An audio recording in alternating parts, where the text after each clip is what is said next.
Мен жакында эле ушул жерде иштеп жатып, орустар менен чогуу иштеп калдым. Анан бир орус менден сурап калды. Шайтан деген эмне деп сурады. Анан ага толук жооп берүүгө орусча жакшы билбейм. Телефонумдан которма разговорниктен карасам шайтан дьявол деп чыкты эле. Толук түшүндүрө албай шайтан против Аллаха деп жибердим. Аллаха катуу сүйлөп койдумбу дейт. Эң туура сүйлөгөн сөз шайтан против Аллаха, шайтан деген дьявол. Шайтан мындай да, Аллах Таала жараткан махлукаттарда инсан деген махлукат бар, биз бул. Биздин мусулмандарды мусулман деп, мусулман эместер кафир деп коет.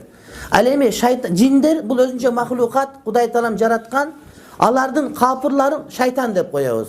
Демек, шайтандар булар ошол жиндердин капырлары, ошондой. Айтканыңыз туура, ага күнөөкөр болбойсуз, балким сиз туура акыйданы түшүндүрүп айтып бергенсиз. Эгерде кимдир бирөө дин жөнүндө маселе айтып калса, сиз билбей калсаңыз, ага уят болбоңуз. Мен ушуну билбейм, же сага түшүндүрө албайм. Сен барсаң, биздин центральный мечитте Фарид Хазрат бар, башка Нимат Дамла бар, дагы дамаларыбыз бар, Сүйүн ажыбыз бар деп ошолордон сурап ал деп айтсаңыз жакшы болот. Сиздин бир нерсени билбей калгандыгыңыз ошонун жок деген сөз эмес. Ошон үчүн адистер бар деш керек. Мисалы үчүн бирөө тишим ооруп калды десе, тиш доктурга бар дегенде эле бар, молдодон сурап ал деп жөнөтсөңүз жакшы болот. Бирок билиңиз, сиздин диниңиз эң туура дин, сиз акыйкат жолдосуз, иншалла Кудайым сизге разы болот.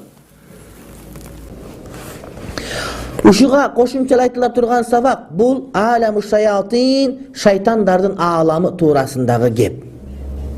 Жогорку сабакта биз жиндин ар кандай тайпаларга бөлүнүп, алардын арасында мусулмандары, капырлары бар экендигин айттык дейт. Эми алардын мусулмандарына мусулман жиндер деп айтылынып, алардын капырларына шайтандар деп айтылынат. Бул маселени тоготер жаранткени ушул маселеде шайтандар өздөрүнчө ааламбы деген дагы пикир айтылат, бирок туурасы шайтандар ошол жиндердин капырлары.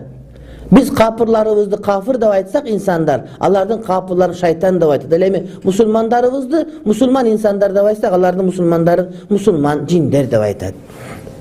Кээ-бир китептерде мындан башка маалыматтар келет. Анткени кээ-бир тафсир китептерде, кээ-бир шарх китептерде ошол мындай бир аалымдардын пикирлерин жазып келгенде узак өтө сөз көп бар. Бирок жыйынтыгында туурасы ар-ражих мына ушул маселе.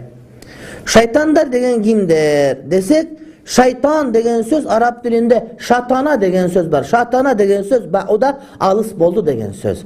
Демек, шайтан деген сөз Аллахтын ырайымынан, Аллахтын мээриминен алыс болгон адам деген сөз. Эгерде кимдир бирөө шайтандай болуп, Кудайдан алыс болсо, ошону араб тилинде шайтан деп айтсаң, демек алыстаган деген мааниде келе берет экен. Ал эми терминологияда дин илиминде шайтан дегенибиз бул Аллах Тааланын амринен, буйругунан, таат ибадатынан чыгып, ыймансыз болгон жиндердин капырлары, булар шайтандар. Иблис деген ким? Иблис деген бул жинден чыккан алгачкы шайтан, капыр мына ушул Иблис алейхиллана.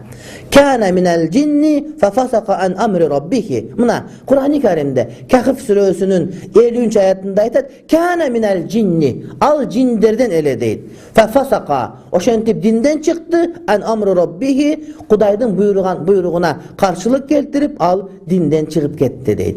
Фасака деген сөз фасык болду, анан кээ-бир учурда динден чыкты деген мааниде колдолду. Демек ушул жерде Иблистин жиндерден болуп, анан Кудайдын буйругуна каршы келип, кафир болуп, Иблис шайтанга айлангандыгын айтып турат. Демек, жин бул периштелерден эме, Иблис бул жиндерден, периштелерден эмес. Кээ-бир адамдар Иблис периште болгон, кийин ушинтип күфүр келтирген үчүн ушундай болуп кетти деген сөздөр туура эмес. Болгону периштелер турган жерде бул да илимдүү болуп турган, жиндерден болгон, мусулман жин болгон. Анан бирок күфүр келтиргенден Иблис болуп шайтандардын биринчисине айланып кетти. Ошон үчүн ошол жиндерден чыккан ар бир капыр, ар бир шайтандын күнөөсү ошол Иблис алейхилланага жазыла берет. Илгери биздин кыздардын бардыгы жолукчан жүргөндө биринчи ким келип жолукча ичкенди үйрөтсө, биринчи ким келип арак ичкенди үйрөтсө, ошолордун бардыгына ушул күнөө жазылып кете берет. Анткени пайгамбарыбыз алейхиссалам айтат: кимде ким жакшы бир иш баштап койгон болсо, жакшы бир сүннөт баштап койгон болсо, кыяматка чейин ошол сүннөт улана берсе, ошол адамга ошол сүннөттөрдүн бардыгынын сообу жазыла берет. Кимдегин bir bid'at işti, aram işti başlap koygan bolsa, kıyamatga çykjy olana berse, oşonun günöөлөрü başlagan adamga başkalarının günöөлörüne hiç kemitilbestен aga dagı toluk жазыла berет deyt. İblisin cinlerden ekendiginin dagı bir dalili El-A'raf surasının 12. ayetinde aytat: "Halaktani min narin ve halaktahu min tin."